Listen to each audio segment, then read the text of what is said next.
लखनपुर गाँव में रोहित नाम का एक लड़का अपनी माँ सीमा और अपने पिता मनोज के साथ रहा करता था। रोहित के परिवार की आर्थिक स्थिति सही नहीं थी। वो लोग काफी गरीब थे। रोहित के माता पिता दोनों दिन भर दूसरों के खेतों में काम किया करते थे और जो भी पैसे मिलते उनसे अपना घर खर्चा चलाया करते थे। कुछ दिन बाद दिवाली का त्योहार आने वाला था और इधर रोहित के माता पिता को कोई काम नहीं मिल रहा था, तो वो दोनों इस बात से काफी परेशान थे। एक दिन रोहित अपनी माँ से बोलता है, माँ, कुछ दिनों बाद दिवाली आने वाली है, तो हमारे घर भी पिताजी नए कपड़े और मिठाई लाएंगे ना, क्योंकि मेरे सभी दोस्त नए कपड़े और मिठाई लेकर आए हैं और हम अपने घर के बाहर छोटे छोटे दिए भी जलाएंगे। रोहित अपने सपने अपनी माँ को बता रहा था, लेकिन उसकी माँ ये सारी बातें सुनकर बहुत दुखी हो जाती है और बोलती है, बेटा रोहित, तुम तो जानते ही हो अपना घर किस तरह चलता है। लोगों के यहाँ खेतों में दिन भर मजदूरी करने के बाद हमें कुछ पैसे मिलते हैं, बस उसी से अपना घर चल पाता है। और अब तो कई दिनों से कहीं पर भी कुछ काम नहीं मिल रहा। और बेटा, भगवान ने अपनी किस्मत बाकी लोगों जैसे नहीं दी, लेकिन तुम चिंता मत करो, जैसा भी होगा हम दोनों तुम्हारे लिए जरूर करेंगे। रोहित अपनी माँ की ये सभी बातें सुनकर मन ही मन बहुत दुखी हो जाता है और वहाँ से चला जाता है। रोहित की माँ उसे इस तरह जाते देख वो भी दुखी हो जाती है, लेकिन वो बेचारी करे भी तो क्या करे। दिवाली आने में बस 2 ही दिन बाकी थे। रोहित दुखी होकर नदी किनारे बैठा था, तभी वहाँ एक लड़की खेलते हुए आती है।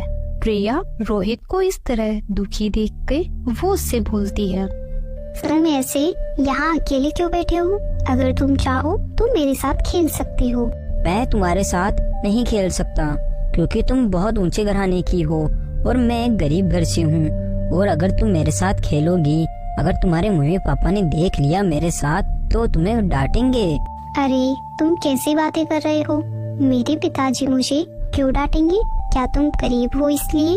और तुम्हें पता है, गरीब आदमी भी चाहे तो पैसा कमाकर अमीर बन सकता है। ताकि इस तरह बातें सुन रोहित उससे दोस्ती कर लेता है और फिर वह दोनों दिन भर खेलते हैं। शाम होने पर प्रिया रोहित से बोलती है, सुनो रोहित, अब मैं घर चलती हूँ, शाम हो रही है और इस बार तुम दिवाली मेरे घर आकर मेरे साथ मनाना।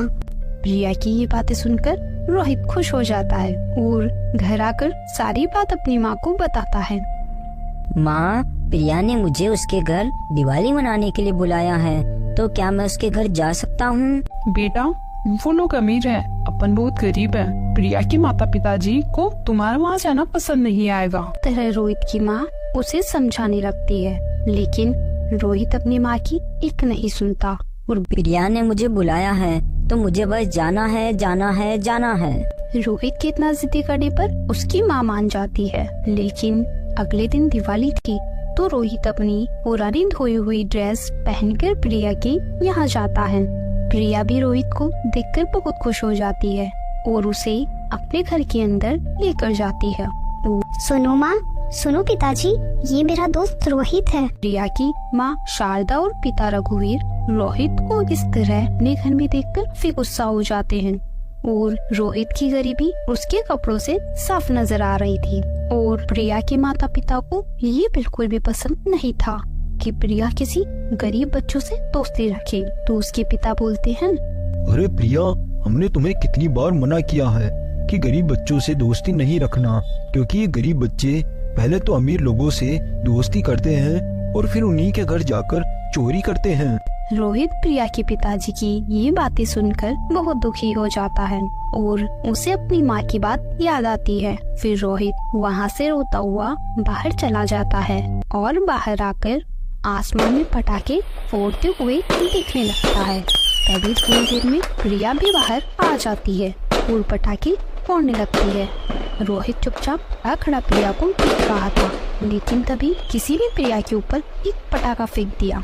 प्रिया उस पटाखे के बिल्कुल पास थी, तो रोहित जल्दी से दौड़कर प्रिया को वहाँ से हटा देता है।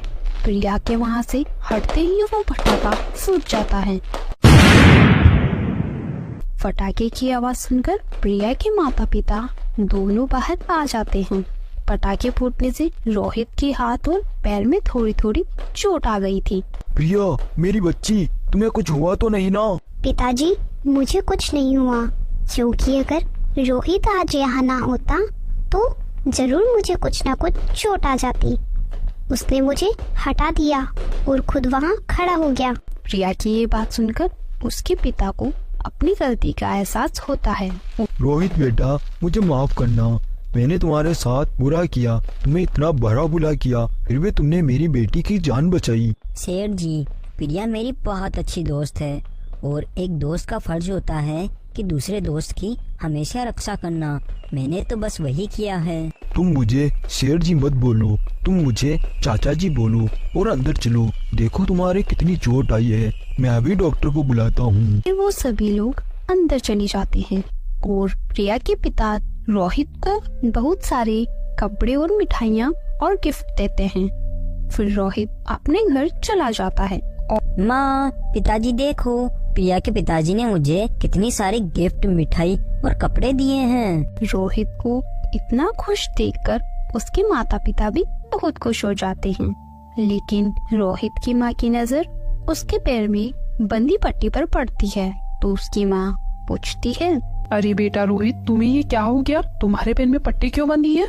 फिर रोहित अपनी माँ को सारी घटना के बारे में बता देता है कि कैसे प्रिया को बचाते बचाते उसे थोड़ी चोट लग गई।